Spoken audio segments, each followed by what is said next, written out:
چچا نے مجھے یتیم سمجھ کر پالا اور ساری جائیداد ہڑپ کر لی۔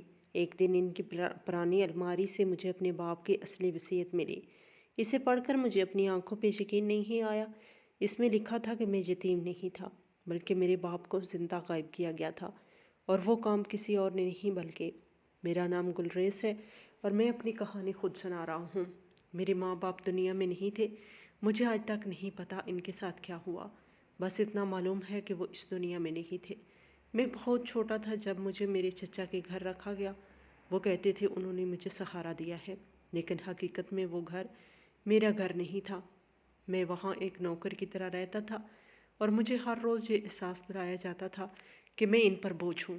میرے چچا نے مجھے اپنے گھر کا مکمل نوکر بنا رکھا تھا۔ صبح آنکھ کھلتے ہی مجھے کام پہ لگا دیا جاتا تھا۔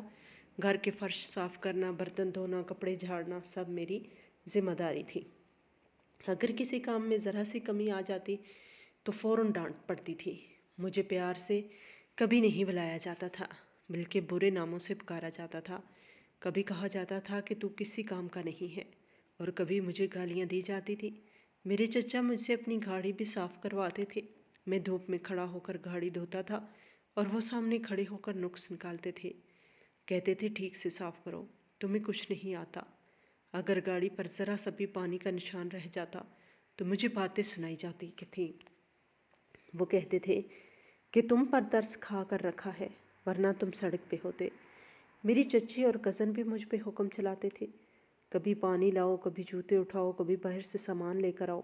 مجھے انسان نہیں سمجھا جاتا تھا۔ میں سارا دن نوکر کی طرح کام کرتا تھا، اور بدلے میں صرف ذلت ملتی تھی۔ ان کی بیٹی بھی مجھے کمتر سمجھتی تھی، اور سب کے سامنے مجھے برا بھلا کہتی تھی۔ رات کو جب سب آرام سے سوتے تھے تو میں ایک کونے میں تھکا ہارا لیٹ جاتا تھا۔ میرے دل میں بہت درد ہوتا تھا، لیکن میں کسی کو کچھ نہیں بتا سکتا تھا۔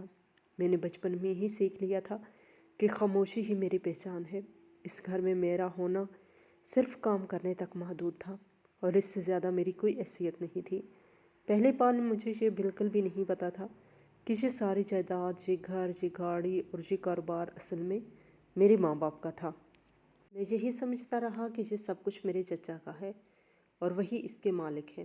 میں خاموشی سے ان کے گھر میں رہتا تھا، اور دل ہی دل میں یہ مان چکا تھا کہ میرا اس سب سے کوئی تعلق نہیں۔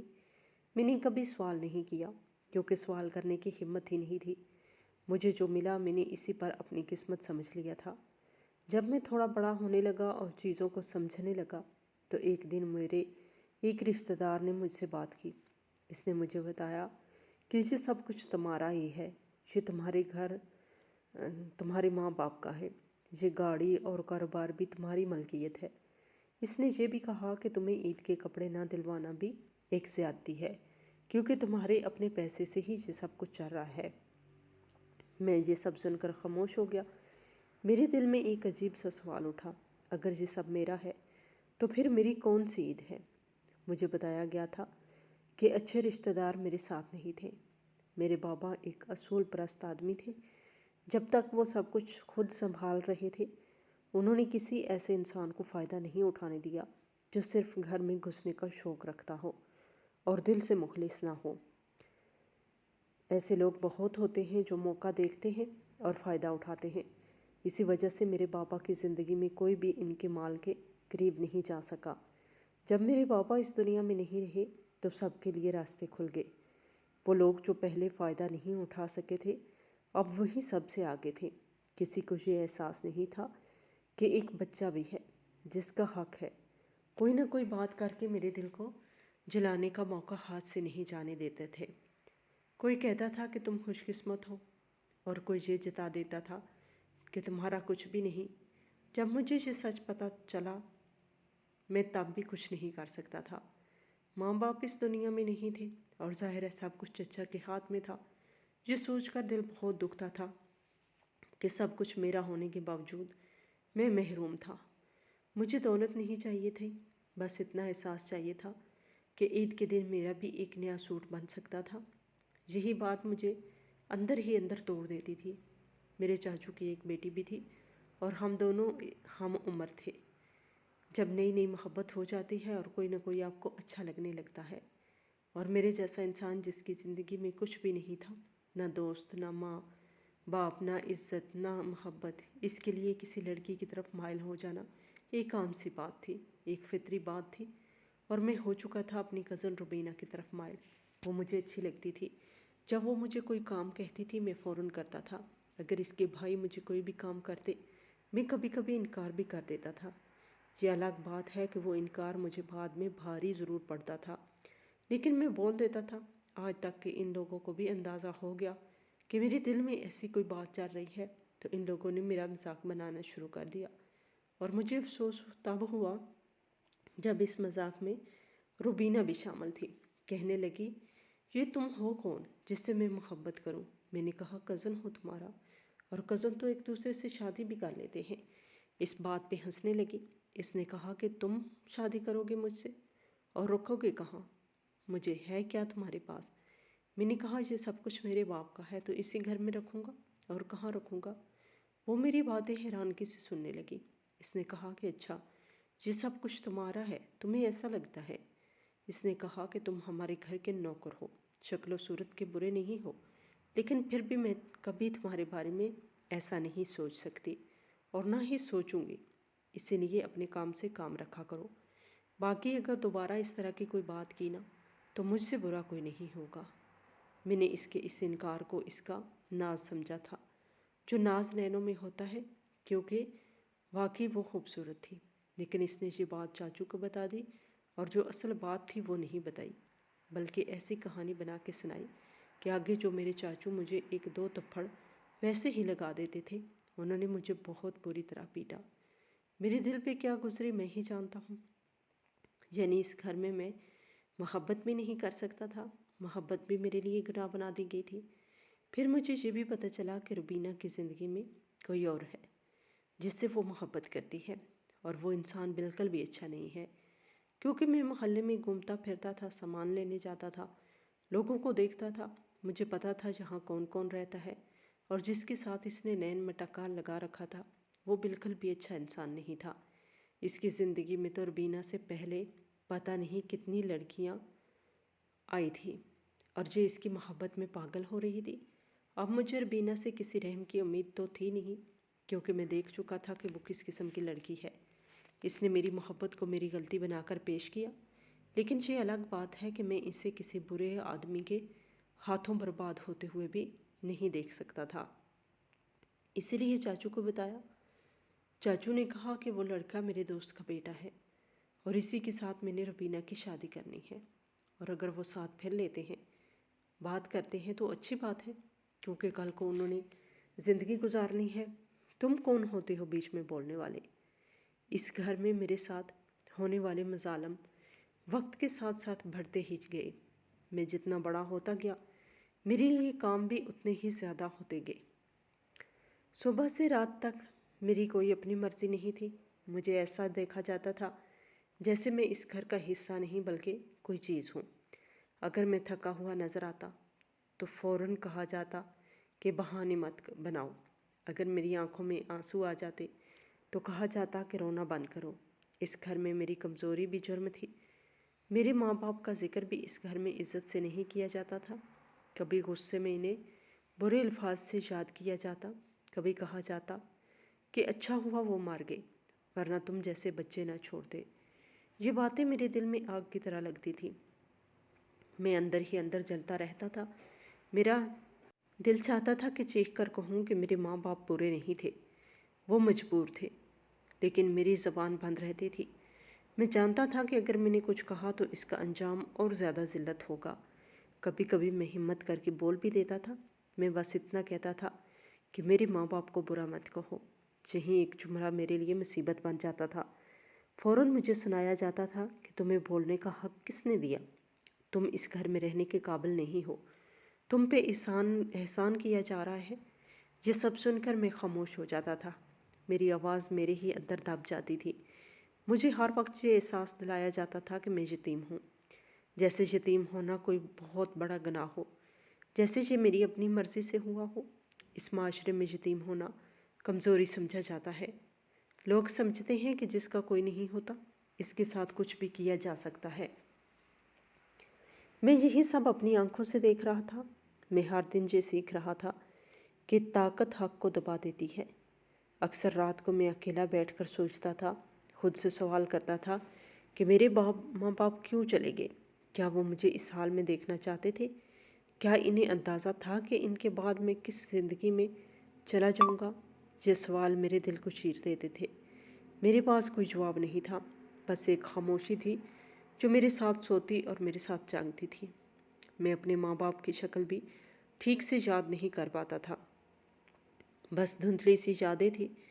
کبھی کسی نے ان کی تعریف نہیں کی، کبھی کسی نے ان کے لیے دعا نہیں کی، اگر کوئی ان کا ذکر کرتا بھی تو نفرت سے کے ساتھ۔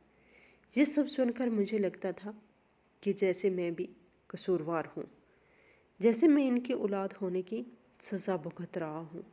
اس گھر میں ہنسی میرے لیے منع تھی۔ اگر میں مسکرا بھی دیتا تو کہا جاتا تھا کہ زیادہ خوش مت ہو، تمہیں کس بات کی خوشی ہے؟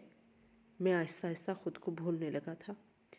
میں ایک ایسا بچہ بن گیا تھا جو بس حکم مانتا ہے، جس کے خواب مار چکے ہیں، جس کی خواہشیں دفن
سمجھ آ رہی تھی۔ انہوں نے کاروبار بالکل اللہ کے آسرے پہ چھوڑا ہوا تھا۔ وہ نقصان پہ نقصان کرتے رہتے تھے، لیکن میرے باپ کا اتنا بڑا کاروبار تھا کہ پھر بھی سب کچھ چل رہا تھا، جاری اور ساری تھا۔ یہ لوگ بیٹھ کے کھا رہے تھے۔ اس گھر میں کھانا تو مشکل ہی سے بنتا تھا، سوائے ناشتے کے، وہ بھی سب کا الگ الگ، اور ان کے کمروں میں نہیں جایا کرتا تھا۔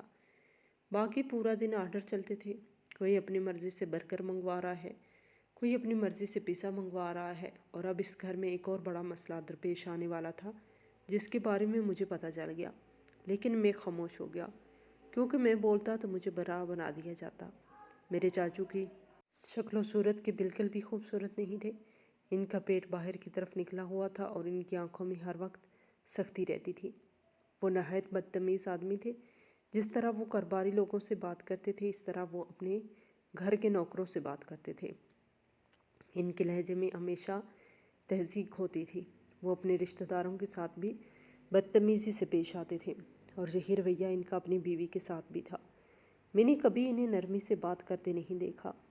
ان کے اور میری چاچی کے درمیان جھگڑے کوئی نئی بات نہیں تھی۔ گھر میں اکثر تلخی رہتی تھی، آوازیں بلند ہوتی تھیں اور دروازے زور سے بند ہونے تھے۔ ایک دن میری چاچی اس گھر سے بہت دور چلی گئی۔ وہ اتنی خاموشی سے گئی کہ چاچو کو اس وقت تک پتہ نہ چلا۔ مجھے یہ سب عجیب نہیں لگا، کیونکہ میں جانتا تھا کہ یہ رشتہ اندر سے ٹوٹ چکا ہے۔ سچ یہ ہے کہ مجھے شک تھا۔ میری چاچی اکثر مجھے اپنے ساتھ شاپنگ پہ لے جاتی تھی۔ میں وہاں صرف سامان اٹھانے کے لیے ہوتا تھا۔ راستے میں وہ گھر کے ڈرائیور سے کھل کھل کر باتیں کرتی تھی۔ وہ باتیں ایسی نہیں ہوتی تھی جو ضروری ہوں۔ اگر وہ خاموش بھی رہتی تو کوئی فرق نہیں پڑتا تھا۔ میں سب دیکھتا تھا اور دل میں سوال رکھتا تھا، مگر زبان بند رکھتا تھا۔ ایک دن میں نے اپنی آنکھوں سے وہ منظر دیکھ لیا جو شاید نہیں دیکھنا چاہیے تھا۔ میں نے اپنی چاچی کو ڈرائیور کے ساتھ بغل گیر ہوتے ہوئے دیکھا۔ اس لمحے مجھے شدید غصہ بھی آیا اور شدید شرمندگی بھی ہوئی۔ میرا دل زور زور سے دھڑکنے لگا۔ میں نے نظریں جھکا لی۔ میں کچھ بھی نہیں بولا کیونکہ مجھے اچھی طرح معلوم تھا اگر میں نے یہ بات چاچو تک پہنچائی تو الزام مجھ پہ ہی آ جائے گا۔ وہ یہ کہہ دیتے کہ تیرا ہی چکر ڈرائیور کے ساتھ چل رہا ہے۔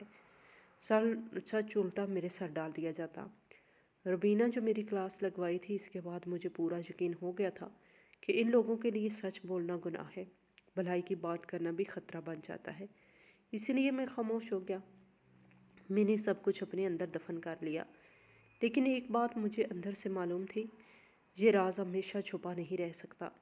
ایک دن یہ سب کچھ چاچو کے سامنے ضرور آئے گا، اور میں یہ سوچ کر کانپ جاتا تھا کہ جب انہیں یہ سچ پتہ چلے گا تو وہ کیا کریں گے اور کس پہ اپنا غصہ نکالیں گے۔ یہ تو وہی بات ہو گئی کہ ایک طرف روبینہ نے کسی کے ساتھ چکر چلا رکھا تھا، ایک طرف اس کی ماں نے ڈرائیور کو سیٹ کیا ہوا تھا، اور گھر کے جو لڑکے تھے یعنی میرے چاچو کے 2 بیٹے، انہوں نے بھی کوئی نہ کوئی لڑکی پٹا رکھی ہوگی، کیونکہ وہ بھی فون پہ باتیں کرتے تھے۔ اور سب سے عجیب بات تو مجھے یہ پتہ چلی کہ چاچو کی زندگی میں بھی کوئی لڑکی تھی۔ انہوں نے بھی اپنے آفس میں کام کرنے والی ایک لڑکی کے ساتھ تعلقات بنائے ہوئے تھے، یعنی ان لوگوں کے گھر میں گناہ اس قدر رچ بس گیا تھا، ایسا کوئی بھی نہیں تھا جو اس گناہ میں شریک نہ ہو۔ اور ایسا انہی گھروں میں ہوتا ہے جہاں پہ بس حرام کی کمائی آتی ہے، تو نماز نہیں پڑھتا، اور سبھی لوگ اس طرح کے حرام رشتوں کے نظر ہو جاتے ہیں۔ حرام کی کمائی ہی تھی نا۔ مجھے جو ان لوگوں نے میرے حصے کا مال اور دولت ہتھیایا ہوا تھا، ان کے لیے تو یہ حرام تھا، اسی لیے ان کے ساتھ یہ سب کچھ ہو رہا تھا، لیکن میں کسی کے بھی معاملے میں بولنا نہیں چاہتا تھا۔ ایک دن مجھے چاچو نے کہا کہ اسٹور روم کو اچھی طرح صاف کر دو، میں نے کچھ اعلیٰ نسل کے کتے خرید کر اس کمرے میں رکھنا چاہتا ہوں، جو میرا شوق ہے۔ اسٹور روم تو کھنڈر بنا پڑا تھا، اس کو صاف کرنا مطلب کہ میرے تو 7-8 گھنٹے لگ جانا تھا، لیکن نوکر کیا اور نخرہ کیا، میں منع بھی تو نہیں کر سکتا تھا، اسی لیے میں نے کہہ دیا کہ جی صاف کر دوں گا۔ اسٹور روم کی صفائی کرتے ہوئے مجھے پہلی بار یہ احساس ہوا کہ اس گھر میں صرف سامان نہیں بلکہ راز بھی دفن ہے۔ وہ کمرہ ہمیشہ بند رہتا تھا اور مجھے وہاں جانے کی اجازت کم ہی ملتی تھی۔ اس دن چاچو نے خود کہا کہ اسٹور روم صاف کرو اور جو پرانا کباڑ ہے سب نکال دو۔ میں اندر گیا تو گرد اور بوسیدگی کی بو نے میرا استقبال کیا۔ الماریاں بھری ہوئی تھی، کارٹن رکھے تھے، فائلیں ڈھیروں کی صورت میں پڑی تھی، بہت سی کتابیں بھی تھیں جن کے ورق پیلے ہو چکے تھے۔ میں ایک ایک چیز اٹھا کر دیکھتا اور پھر ایک طرف رکھتا جا رہا تھا۔ صفائی کرتے کرتے میرے ہاتھ میں کئی فائلیں آ گئی۔ میں نے ہمت کر کے ایک دفعہ چاچو سے پوچھ لیا کہ ان سب کا کیا کرنا ہے۔ انہوں نے بغیر دیکھے کہا، یہ سب کی سب کوڑے میں پھینک دو، کیونکہ یہ برباد ہو چکی ہیں۔ ان کے لہجے میں بے نیازی تھی، جیسے یہ کاغذ نہیں بلکہ کوئی فضول چیز ہو۔ میں نے سر ہلا دیا اور دوبارہ کام میں لگ گیا۔ میں سارا اسٹور روم تقریباً صاف کر چکا تھا، اب ایک کوڑا اٹھا کر ایک بڑے ڈبے میں ڈال رہا تھا تاکہ سب کچھ ایک ساتھ پھینک سکوں۔ اسی دوران میری نظر ایک فائل پر پڑی جو باقی فائلوں سے مختلف لگ رہی تھی۔ وہ زیادہ پرانی نہیں تھی، مجھے پڑھنا لکھنا آتا تھا، اسی لیے تجسس ہوا۔ میں نے فائل کھولی تو اس میں ایک کاغذ تھا، وہ بالکل محفوظ تھا۔ اس کے ساتھ ایک بوسیدہ سا خط بھی رکھا تھا جو ہاتھ لگاتے ہی کمزور محسوس ہو رہا تھا۔ پہلے میں نے وہ خط اٹھایا، کاغذ اتنا نازک تھا کہ مجھے لگا ابھی پھٹ جائے گا۔ میں نے آہستگی سے اسے کھولا اور پڑھنا شروع کیا۔ خط میرے نام تھا۔ بیٹا کے لفظ نے میرے دل کو ہلا دیا۔ اس میں لکھا تھا کہ تمہارے ماں باپ کو تمہارے چاچو نے اغوا کرا لیا ہے۔ یہ الفاظ پڑھ کر میری سانس رک گئی۔ آگے لکھا تھا، ایک پتہ درج ہے، وہاں جا کر ان کو بچا لو۔ لکھنے والے نے یقین سے لکھا تھا کہ وہ وہیں پر ہوں گے۔ میں نے پورا خط پڑھ لیا۔ ایک دفعہ پڑھ لینے کے بعد میرے ہاتھ کانپنے لگے۔ واقعی ایسا لگ رہا تھا کہ اب یہ کاغذ میرے ہاتھوں سے ہی پھٹ جانا تھا۔ خط پڑھتے ہی میرے قدموں کے نیچے سے زمین نکل گئی تھی۔ مجھے سمجھ نہیں آ رہا تھا کہ یہ کیا پڑھ لیا ہے۔ میرا دماغ سن ہو گیا۔ میں فوراً اس پتے کو اپنے ذہن میں محفوظ کر لیا۔ میں نے اس بار بار دل میں دہراتا تاکہ بھول نہ جاؤں۔ اس وقت مجھے یہ بھی یاد نہیں رہا کہ میں کہاں کھڑا ہوں، کوڑا کہاں ہے اور ڈبہ کہاں رکھا ہے۔ بس وہ الفاظ میرے کانوں میں گونج رہے تھے، اغوا کروا دیا ہے۔ اور خود کو سنبھالا اور پھر اس کاغذ کی طرف دیکھا۔ اور پھر اس کاغذ کی طرف دیکھا۔ جیسے ہی میں نے اسے کھولا میں حیران رہ گیا۔ یہ میرے بابا کی وصیت تھی، وہی وصیت جو میرے چاچو کے ہاتھ لگی تھی۔ اس میں صاف لکھا تھا کہ گھر، کاروبار اور گاڑیاں چاچو کے حصے میں جائیں گی۔ یہ وہی بات تھی جو مجھے پہلے بھی بتا دی گئی تھی، لیکن جیسے جیسے میں نیچے پڑھتا گیا میری حیرت بڑھتی گئی۔ اس وصیت میں 2 بڑی فیکٹریوں اور 4 پلاٹس کا بھی ذکر تھا۔ یہ سب کچھ میں نے کبھی نہ سنا نہ کبھی دیکھا تھا۔ میرے ہاتھ پسینے سے بھیگ گئے۔ میں سوچنے لگا، یہ فیکٹریاں کہاں ہیں؟ یہ پلاٹس کہاں ہیں؟ اگر یہ سب بھی میرے ماں باپ کا تھا تو پھر وہ کہاں گیا؟ مجھے سمجھ آنے لگا کہ شاید یہی وجہ تھی کہ یہ کاغذات چھپا کر رکھے گئے تھے۔ یہ فائلیں اسی لیے برباد قرار دی گئی تھیں تاکہ کوئی انہیں دوبارہ دیکھ نہ سکے۔ اسی لمحے مجھے اب احساس ہوا میں نے کسی بڑے راز کے سامنے کھڑی ہوں۔ میں نے دونوں کاغذات بڑی مشکل سے سنبھالے، لیکن خط کی حالت بہت خراب تھی۔ میں نے اسے آہستہ آہستہ طے کیا اور فائل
اسی جگہ رکھ دی جیسے کچھ ہوا ہی نہ ہو۔ اسٹور روم کا دروازہ بند کیا اور باہر آ گیا۔ میرے قدم لڑکھڑا رہے تھے، لیکن میرے اندر ایک عجیب سی طاقت آ گئی تھی۔ پہلی بار مجھے لگا کہ میری زندگی میں کوئی مقصد بن رہا ہے۔ میں اس پتے پر پہنچنے کی کوشش کر رہا تھا۔ دل میں خوف بھی تھا اور امید بھی، لیکن میں جانتا تھا کہ اب پیچھے ہٹنا ممکن نہیں تھا۔ میں بڑی مشکل سے اس پتے پہ پہنچا جسے میں نے اپنے دماغ میں ازبر کر رکھا تھا۔ وہ ایک پرانا بنگلہ تھا جس کے کوارٹر کا پتہ دیا گیا تھا۔ جب میں وہاں پہنچا تو میرا دل بیٹھ سا گیا۔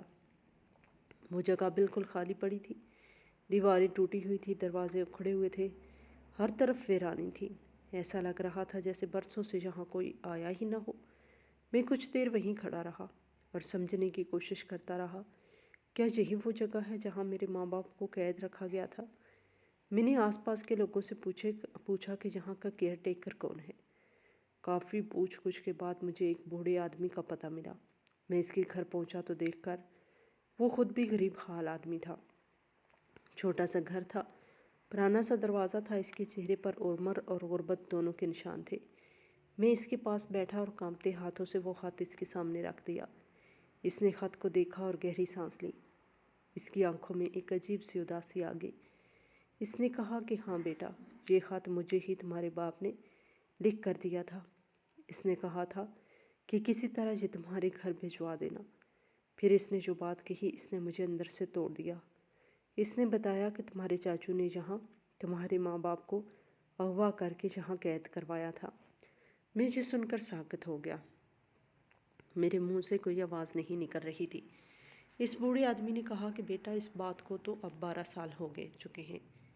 تمہارے ماں باپ تو 2 سال بعد ہی اس دنیا سے چلے گئے تھے۔ میں نے بے اختیار کہا کہ یہ کیا کہہ رہے ہیں؟ یہ سچ نہیں ہو سکتا۔ اس نے میری طرف دیکھا اور کہا، ہاں بیٹا، یہی سچ ہے۔ جس حال میں انہیں رکھا گیا تھا اس میں زندہ رہنا ممکن نہیں تھا۔ بھوک، بیماری اور قید نے انہیں توڑ دیا تھا۔ میں وہیں بیٹھ گیا۔ میرے ہاتھوں میں لرزش تھی۔ میرے دل میں ایک چیخ اٹھی کہ یہ خط تو اب ملا ہے، بہت دیر ہو چکی تھی، شاید قسمت کو یہی منظور تھا۔ میں نے بوڑھے آدمی سے پوچھا کہ یہ سب کس نے کروایا تھا؟ اس نے صاف صاف کہا کہ یہ تمہارے چاچو نے۔ اس نے زمانے بھر کو یہ کہا کہ وہ ایکسیڈنٹ میں اس دنیا سے گئے ہیں، لیکن حقیقت یہی تھی کہ اس نے یہ سب خود کروایا تھا۔ اس بوڑھے آدمی کی آنکھوں میں آنسو آ گئے۔ اس نے کہا، میں ایک غریب آدمی تھا، حکم کا غلام تھا، میں کچھ نہیں کر سکتا تھا، لیکن پھر بھی میں نے یہ خط تمہارے بنگلے تک پہنچانے کی کوشش کی تھی۔ شاید وہ خط وہیں دب کے رہ گیا تھا۔ اس کی باتیں سن کر میری آنکھوں سے آنسو بہنے لگے۔ میں نے اس سے کہا کہ میرے ماں باپ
آپ کے نام ہیں۔ اس نے یہ بھی بتایا کہ ایک دو اکاؤنٹ ایسے ہیں جن کے بارے میں کسی کو علم نہیں تھا، وہ بھی میرے نام ہیں۔ ایک اکاؤنٹ میں 37 لاکھ روپے اور دوسرے میں 56 لاکھ روپے تھے۔ حساب لگایا جائے تو اس وقت میرے پاس میرے چاچو سے بھی زیادہ دولت تھی، لیکن اس دولت نے مجھے خوشی نہیں دی۔ میرے دل میں صرف ایک ہی بات تھی، میں بدلہ لینا چاہتا تھا، انصاف چاہتا تھا۔ میں اس دن کے بعد کبھی چاچو کے گھر واپس نہیں گیا۔ میں نے انہی پیسوں سے ایک جگہ اپنے رہنے کا انتظام کیا۔ میں نے آہستہ آہستہ لوگوں سے ملنا جلنا شروع کیا۔ میں نے سوچا کہ یا تو فیکٹریاں دوبارہ چلاؤں گا یا پھر انہیں بیچ کر کوئی اور کاروبار کروں گا۔ اب بازی میرے ہاتھ میں آ چکی تھی، سارے پتے میرے ہو چکے تھے۔ مجھے پتہ چلا کہ وہ لوگ میرا پوچھ رہے تھے، لوگوں سے کہتے تھے کہ کہاں چلا گیا، کدھر چلا گیا، لیکن ظاہر ہے انہوں نے میرے لیے زیادہ کوشش نہیں کی۔ میں ان کے لیے کبھی اہم نہیں تھا۔ فرق صرف یہ تھا کہ اب مجھے معلوم تھا کہ آگے کیا ہونے والا ہے، اور وہ سب کچھ میں نے سوچ سمجھ کر کرنا تھا۔ گھر، کاروبار اور گاڑیاں چاچو کے نام ہی تھی، لیکن میں نے ان کے اوپر باقاعدہ دعویٰ کر دیا۔ میں نے قانونی راستہ اختیار کیا اور کیس فائل کر دیا۔ پاکستان میں ایسے مقدمے کو دیوانی کیس کہا جاتا ہے، جو جائیداد اور کاروبار کے معاملات کے لیے ہوتا ہے۔ ایسے کیس بہت لمبے چلتے ہیں، تاریخ پہ تاریخ پڑتی ہے، بار بار عدالت کے چکر لگانے پڑتے ہیں، بار بار فیسیں جمع کروانی پڑتی ہیں۔ انسان ذہنی طور پر تھک جاتا ہے، عزت نفس مجروح ہو جاتی ہے۔ لیکن میں یہ سب جانتا تھا اور اسی لیے میں نے یہ راستہ چنا۔ میں چاچو کو اس سے ذلت میں دیکھنا چاہتا تھا۔ میں چاہتا تھا کہ وہ سالوں عدالتوں میں گھسیٹتے رہیں، وہ انتظار کریں، وہ کاغذات سنبھالیں، وہ وکیلوں کے سامنے بیٹھیں، وہ تھک جائیں، وہ ٹوٹ جائیں۔ میں نے کیس دائر کر کے پہلا وار کیا۔ مجھے معلوم تھا کہ یہ کیس شاید میری زندگی کا بڑا حصہ لے لے گا۔ شاید یہ کیس اس وقت تک چلتا رہے جب تک مدعی یا مدعی عالیہ میں سے کوئی ایک زندہ نہ رہے، لیکن مجھے جلدی نہیں تھی۔ اس وقت اب ایک ہتھیار بن چکا تھا۔ میں نے صبر کو اپنا ساتھی بنا لیا۔ میں جانتا تھا ہر تاریخ ان کے لیے ایک نیا زخم ہوگی، ہر پیشی ان کے لیے ایک نئی ذلت ہوگی۔ دوسرا کام میں نے یہ کیا کہ میں نے ان کے کانوں تک ایک ایسی خبر پہنچا دی جس نے اس کے گھر کی بنیادیں ہلا دیں۔ میں نے یہ بات ان تک پہنچوائی کہ ان کی بیوی کا ان کے ڈرائیور کے ساتھ چکر چل رہا ہے۔ یہ بات میں نے یوں نہیں کی کہ فوراً جھٹلائی جا سکے۔ میں نے ایسے اشارے دیے، ایسے جملے کہے، ایسے لوگوں کے ذریعے بات پہنچائی جن پر وہ پہلے ہی شک کرتے تھے۔ نتیجہ وہی نکلا جس کی مجھے توقع تھی۔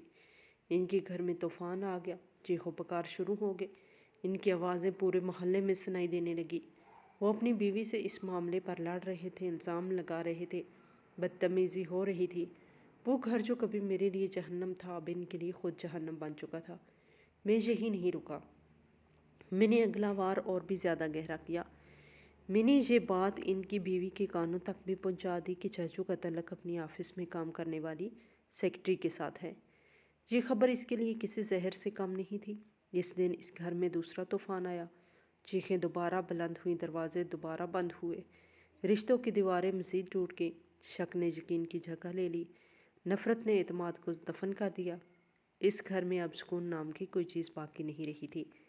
ہر شخص دوسرے کو شک کی نگاہ سے دیکھ رہا تھا، ہر بات پہ جھگڑا ہو رہا تھا، ہر لمحہ ایک نیا الزام جنم لے رہا تھا۔ میں دور بیٹھ کر یہ سب سن رہا تھا۔ مجھے کسی بات کی وضاحت دینے کی ضرورت نہیں تھی، میں نے بس چنگاری ڈالی تھی، آگ انہوں نے خود لگائی تھی۔ پھر میں نے روبینہ کے کانوں تک بھی ایک سچ پہنچایا۔ میں نے اسے بتایا کہ جس شخص سے وہ محبت کرتی ہے وہ کوئی سیدھا سادہ انسان نہیں، وہ پہلے بھی کئی شادیوں کے بندھن میں بندھ چکا ہے۔ اس خبر نے اس کی دنیا ہلا دی، اس کا اعتماد ٹوٹ گیا، اس کے خواب بکھر گئے۔ وہ سچ جو اس نے کبھی جاننا نہیں چاہا تھا اس کے سامنے آ کھڑا ہوا۔ میں نے یہی نہیں کیا بلکہ چاچو کے بیٹوں کے راز بھی سامنے لے آیا۔ ایک بیٹا نشہ استعمال کرتا تھا، یہ بات گھر میں چھپانے کی بہت کوشش کی گئی تھی، لیکن میں نے اسے سب کے سامنے لا کھڑا کیا۔ دوسرا بیٹا چوری چکاری میں ملوث تھا، یہ بات بھی دبانے کی کوشش کی گئی تھی، لیکن میں نے اسے بھی ظاہر کر دیا۔ میں نے یہ سب اس وقت میں کیا جب ان کے گھر میں پہلے ہی تناؤ اپنی انتہا پہ تھا۔ یہ خبریں ان کے لیے آخری ضرب ثابت ہوئیں۔ ان کے گھر میں اب نحوست پھیل چکی تھی، لڑائی جھگڑے روز کا معمول بن گئے تھے، کوئی کسی کو برداشت کرنے کے لیے تیار نہیں تھا، الزام در الزام لگ رہے تھے، رشتے ٹوٹ رہے تھے، اعتماد دفن ہو چکا تھا۔ وہ خاندان جو کبھی مجھے حقیر سمجھتا تھا اب خود ایک دوسرے کی نظروں میں گر چکا تھا۔ اسی دوران میں نے قانونی محاذ پر بھی دباؤ برقرار رکھا۔ کیس چلتا رہا، تاریخیں پڑتی رہیں، پیسے خرچ ہوتے رہے۔ انہیں یہ بھی بتا دیا کہ جس جائیداد پر وہ فخر کر رہے ہیں اس سے کہیں زیادہ جائیداد میرے باپ نے میرے نام کی تھی۔ وہ وصیت انہی کے گھر میں برسوں پڑی رہی تھی۔ میں وہ وصیت ان کی ناک کے نیچے سے نکال کے لے آیا تھا۔ یہ بات سن کر ان کے چہروں کا رنگ اڑ گیا۔ انہیں پہلی بار احساس ہوا کہ وہ جس دولت پہ ناز کر رہے تھے وہ اصل کھیل کا صرف ایک حصہ تھی۔ میں نے انہیں یہ بھی بتایا کہ اب میں ان سے زیادہ امیر ہوں۔ یہ بات ان کے لیے برداشت سے باہر تھی۔ ان کی انا ٹوٹنے لگی، ان کا غرور خاک میں ملنے لگا۔ وہ شخص جو کبھی مجھے ایک نوکر سے زیادہ کچھ نہیں سمجھتا تھا اب میرے سامنے بے بس کھڑا تھا۔ اسی دوران مجھے روبینہ کا پیغام بھی آیا۔ وہ مجھ سے بات کرنا چاہتی تھی۔ شاید وہ اپنی زندگی کی ٹوٹ پھوٹ کا بوجھ کسی پہ ڈالنا چاہتی تھی، شاید اب وہ مجھے یاد کر رہی تھی، لیکن میں نے اس پیغام کو بغیر سوچے سمجھے بلاک کر دیا۔ میں نے اپنی بے قدری کا بدلہ لے لیا تھا۔ مجھے اب کسی وضاحت کی ضرورت نہیں تھی۔ اس کے بعد مجھے زیادہ کچھ کرنے کی ضرورت ہی نہیں پڑی۔ جو انہوں نے برسوں پہلے بویا تھا وہ اب پکنے لگا تھا، انجام آہستہ آہستہ سامنے آ رہا تھا۔ چاچو برباد ہوتے جا رہے تھے، ان کا کاروبار ڈوبنے لگا تھا، نقصان بڑھتا گیا، ساکھ ختم ہونے لگی، لوگ ان سے دور ہونے لگے۔ جو کبھی ان کے گرد گھومتے تھے اب انہیں پہچاننے سے بھی کترانے لگے۔ دوسری طرف میں آباد ہوتا گیا۔ میں نے نئے کاروبار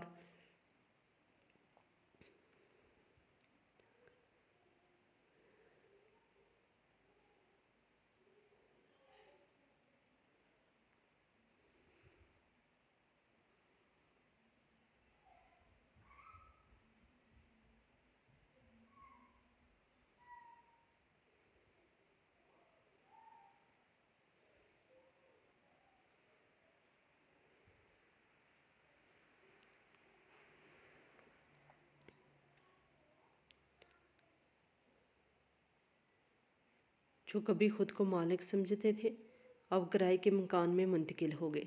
میں نے یہ خبر سنی تو میرے دل میں کوئی خوشی نہیں تھی، کوئی افسوس بھی نہیں تھا، بس ایک خاموش سا احساس تھا کہ انجام آ کر رہتا ہے، دیر سے ہی صحیح مگر آتا ضرور ہے۔ آج میں اپنی زندگی میں آگے بڑھ چکا ہوں۔ میں نے پیچھے مڑ کر نہیں دیکھا، میں نے نفرت کو اپنا مستقل ساتھی نہیں بنایا، میں نے بس انصاف کا راستہ چنا۔ میں نے اپنے ماں باپ کے ساتھ ہونے والی زیادتی کا بدلہ لیا، میں نے اپنے بچپن کی ذلت کا جواب دیا۔ میں جانتا ہوں کہ دنیا مجھے کیا سمجھے گی۔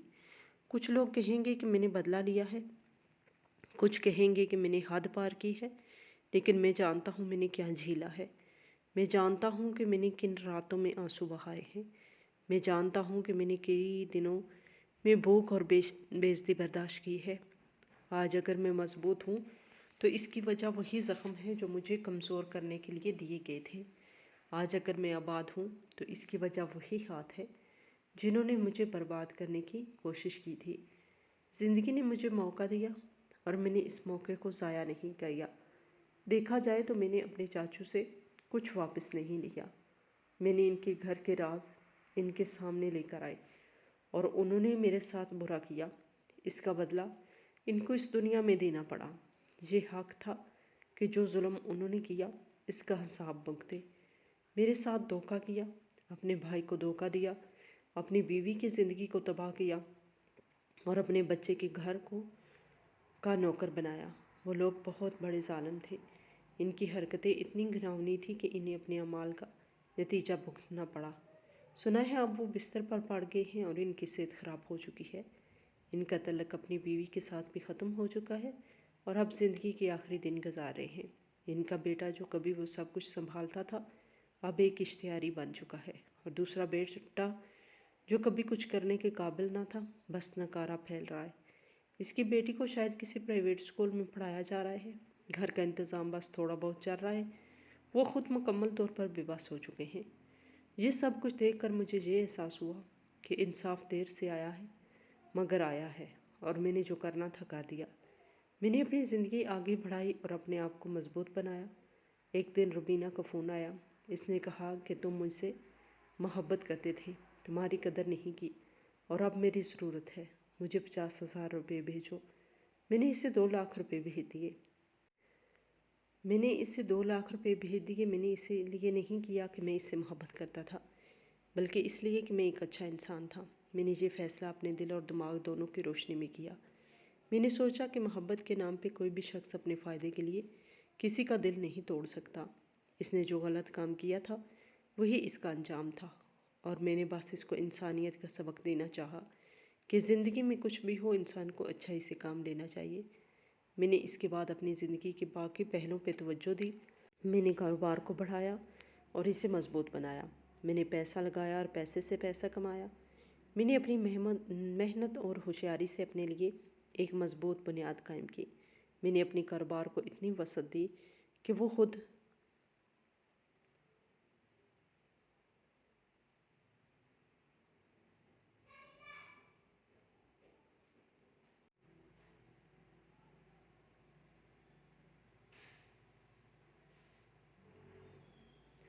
اب میں نے سیکھ لیا تھا کہ زندگی میں طاقت صرف جسمانی یا مالی نہیں ہوتی بلکہ ذہن کی طاقت سب سے بڑی ہوتی ہے۔ میں نے اپنے دل اور دماغ کو مضبوط بنایا اور ہر فیصلہ سوچ سمجھ کے کیا۔ میں نے یہ سمجھا کہ جو لوگ دوسروں پہ ظلم کرتے ہیں ان کے اعمال ان کے پیچھے آ کر ڈھیر ہو جاتے ہیں اور جو شخص اپنے اصولوں پہ قائم رہتا ہے وہ آخر کار کامیاب ہوتا ہے۔ میں نے یہ سبق اپنی زندگی میں خود آزمایا اور ہر موقع پر اس کو اپنایا۔ میں اب اپنے کاروبار کو نہ صرف بڑھا رہا تھا بلکہ لوگوں کی مدد بھی کر رہا تھا۔ میں نے وہ سب کچھ جو میں نے سیکھا تھا دوسروں کے ساتھ بانٹنا شروع کیا۔ میں نے دیکھا کہ لوگوں کو کامیابی دینے سے دل کو سکون ملتا ہے اور انسان کو عزت حاصل ہوتی ہے۔ میں نے اپنے آپ کو اس قابل بنایا کہ میرے پاس صرف دولت نہیں بلکہ عزت اور وقار بھی تھا۔ لوگ میری رائے ماننے لگے اور میرے تجربے سے فائدہ اٹھانے لگے۔ میں نے اپنے ماضی کو پیچھے چھوڑ دیا تھا لیکن یادیں ہمیشہ رہتی ہیں۔ میں کبھی کبھی سوچتا کہ اگر وہ دن دوبارہ آ جائیں تو میں کیا کرتا، لیکن میں جانتا تھا کہ میں اب وہ شخص نہیں رہا جو پہلے تھا۔ میں نے اپنی زندگی کی قیمت سمجھ لی تھی اور اب میں ہر فیصلے میں ہوشیاری اور سمجھداری سے کام لیتا تھا۔ میں نے اپنے ماں باپ کی کمی محسوس کی لیکن ان کے لیے دعا بھی کی اور ان کے سکون کے لیے کوشش کی۔ میرا مقصد اب صرف دولت حاصل کرنا یا انتقام لینا نہیں تھا بلکہ میں اپنی زندگی کو صحیح راستے پہ چلانا چاہتا تھا۔ میں نے اپنے کاروبار کو اس طرح ترتیب دیا کہ وہ خود بخود ترقی کرتا رہے اور مجھے زندگی میں سکون ملے۔ میں نے اپنے اصولوں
پیچھے نہیں ہٹنا چاہیے۔ میں نے اپنے آپ کو یہ باور کرایا کہ محبت اور انسانیت دونوں میں فرق ہوتا ہے، اور کبھی کبھی انسانیت کو ترجیح دینا زیادہ ضروری ہوتا ہے۔ میں نے اس سبق کو اپنی زندگی کا حصہ بنایا اور ہر فیصلے سے اسے اپنایا۔ آج میں اپنی زندگی میں خوش ہوں، میں اپنے کاروبار میں کامیاب ہوں، میں اپنے اصولوں پہ قائم ہوں اور اپنی عزت اور وقار کے ساتھ زندگی گزار رہا ہوں۔ میں نے دیکھا کہ جو لوگ ماضی میں مجھے نیچے دکھانا چاہتے تھے، اب اپنے اعمال کا نتیجہ بھگت رہے ہیں، اور میں خود آزاد اور مضبوط ہوں۔ میں نے اپنی زندگی کو خود بنایا اور اپنی ماضی کی ذلت اور تکلیف کو اپنی کامیابی اور طاقت میں بدل دیا۔ ہماری آج کی یہ کہانی کیسی لگی؟ کمنٹ باکس میں اپنی رائے کا اظہار کریں اور ہمارے چینل کو سبسکرائب کریں۔